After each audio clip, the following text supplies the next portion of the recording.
Being ugly is a privilege. Hear me out. Ugly people have privilege too. Ugly privilege. When you look like a piece of garbage in public and you know it, you have the freedom to do whatever the hell you want. If a guy has never tried to trap you with a baby or trap you otherwise, consider yourself lucky. Very lucky.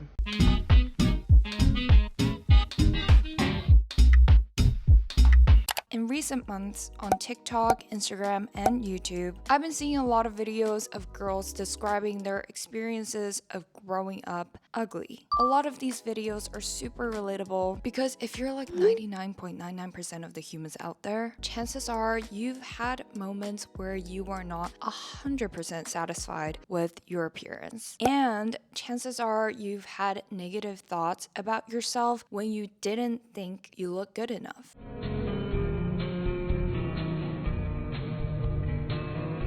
This might be because your body is going through a change, you're feeling down from other things happening in life, you're comparing yourself to someone else or a standard that doesn't represent you. First of all, no one is superior or inferior by feeling like a 12 out of 10 goddess or an ugly duckling. I've had feelings of both and fluctuate between the spectrum depending on the day. And I don't think it's realistic to feel one way or another 24/7. And second, because beauty is so subjective, the only person who can ultimately determine how you perceive yourself is you. So even though other people might see you in their own way, your subjective level of beauty is dependent on you, which brings up the interesting conversation of why do people perceive themselves as pretty or ugly? Which brings up the topic of, is feeling ugly a bad thing? Why do you feel ugly?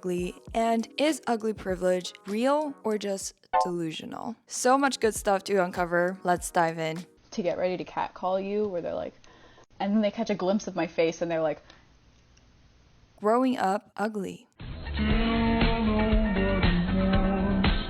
One of the most satisfying things about being a late bloomer is the fact that all of the boys that used to call me ugly in middle school will, without a doubt, on the clock, on a routine, slide into my DMs a couple of times a year to hit me with a remember me. Put a finger down if you tried really hard to be the funny friend so people would keep you in their friend groups, because if you're ugly you have to make up for it somehow, right? To the point where you're pretty much entirely defined by your being the funny friend and no one really takes you seriously anymore. But you feel like you can't stop because if you can't make people laugh then you'll have nothing to offer. And also you don't even know what your actual personality is anymore, or if you even have a personality anymore, or if you slowly erased it over the years by making a joke of yourself and your own feelings. First of all, before we even talk about the trend of people sharing their experiences of growing up ugly, let's define the word ugly so all of us are on the same page. The Oxford Dictionary defines the adjective ugly as, quote, unpleasant or repulsive, especially in appearance. Some synonyms include unattractive, hideous, plain, unlovely, unsightly, gruesome, repellent, and so on, which is quite abstract if you ask me. From a visual perspective, what is deemed attractive or not ugly is also highly dependent on culture, the era, the trend of the era, and so on. But a few things that hold true to time from an evolutionary perspective, or some of the most common features of attractiveness include symmetry and youthfulness in both genders. Symmetry signaling less genetic deviations, meaning higher chances of offspring survival, and youthfulness meaning fertility to reproduce and pass down genetic materials. Now that we got that out of the way, growing up ugly is more common than you think. In fact, I personally believe that it is a universal experience. For ugliness is a feeling coming from our own self-judgment. And I don't know if there's anyone out there who never felt insecure or uncertain about their looks growing into adulthood. In other words, we all, to a certain extent, have gone through glow-ups. Could be physical, but more so mental. It's part of emotional maturity and mental maturity. Let's actually read some of the Reddit posts of how some people experience growing up ugly. Quote, has anyone ever been unattractive growing up and then you grow up, get some style, fix your hair, and all of a sudden, people think you're attractive and you don't know how to take it? Quote, I wasn't good looking in high school. If boys liked me at all, it had to do with my personality. I think I got attractive in college, but I honestly didn't really believe it. I would always date down because I felt like the good looking guys would never like me. Quote, boy, was I wrong. The less attractive guys would treat me like crap. I think they knew how insecure I was. And when you look at TikTok, on hashtag puberty challenge, hashtag glow up challenge, hashtag growing up ugly, you further realize that these billions of views show that glowing up ugly is not a rare thing people struggle with. Yet, when you look at some of the earlier quote unquote ugly photos, you, from a third-party perspective, might think, what? That's not really ugly. So why do people feel ugly? Sure, a lot of the glow-ups are quite impressive, and the before and after might look like two different people. I was like ugly. This is a picture of me in 3rd grade.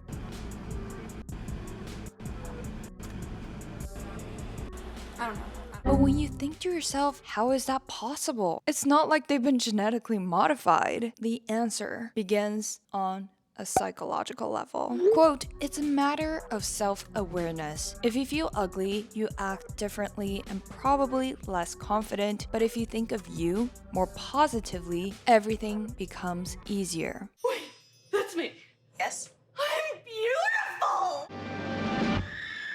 This, from my personal experience, is true and not delusional. For our internal image of ourselves project outward externally and carries out an aura of either the beauty of confidence or a cloud of fear and not enoughness that shrink us down and make us unattractive, which furthers our actions to either taking care of our health, well-being, style that further manifests into beauty, or end up in a vicious cycle of self-abandonment, of not taking good care of ourselves, which shows up in our energy levels and appearance. There are several factors as to why we felt or sometimes still feel ugly. Number 1, social comparison. Social comparison theory, proposed by Leon Festinger in 1954, suggests that people value their own personal and social worth by assessing how they compare to others. This is instinctual, for we are social animals and try to find our sense of belonging. Upward social comparison, when we compare ourselves to those who we believe are better than us, can be positive, for it inspires us to improve our current status and ability. But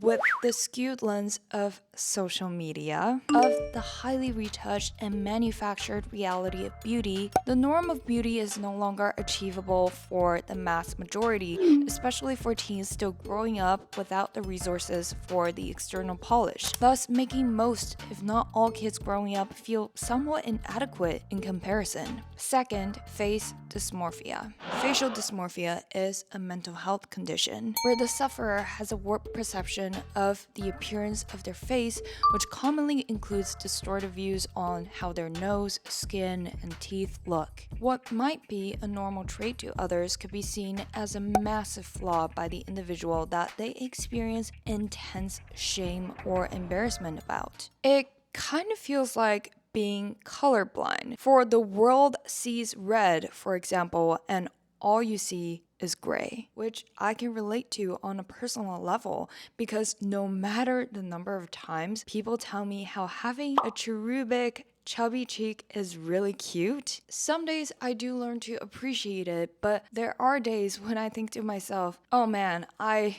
really wish my cheeks aren't so big. And both perspectives are valid, especially in a digital age where meetings are on screen, we have the selfie function on screen, we see our own faces more than people in the past ever had. And that could really magnify any insecurities we have rooted in us. Because she's insecure. On one hand, due to social comparison, when we see someone we think is attractive calling themselves ugly, we feel angry and think that they are insincere. Because if that's ugly, then what are we?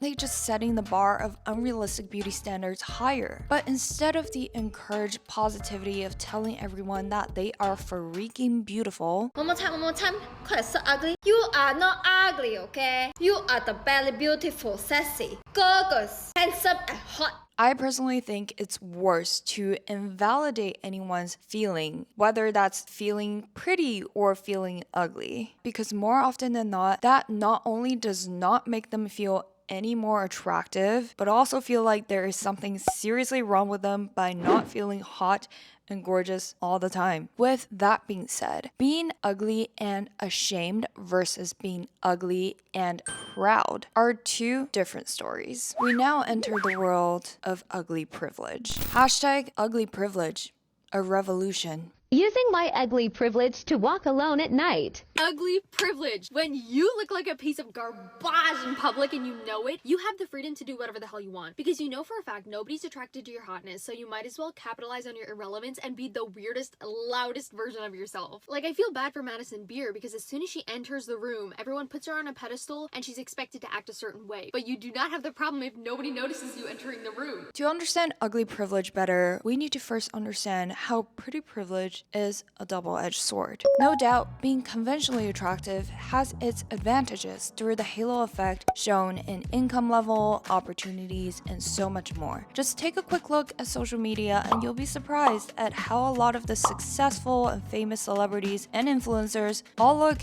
kind of similar. But pretty people can be burdened with unfair expectations. So y'all go to school out here? Yeah, I go to state. Okay, what about you?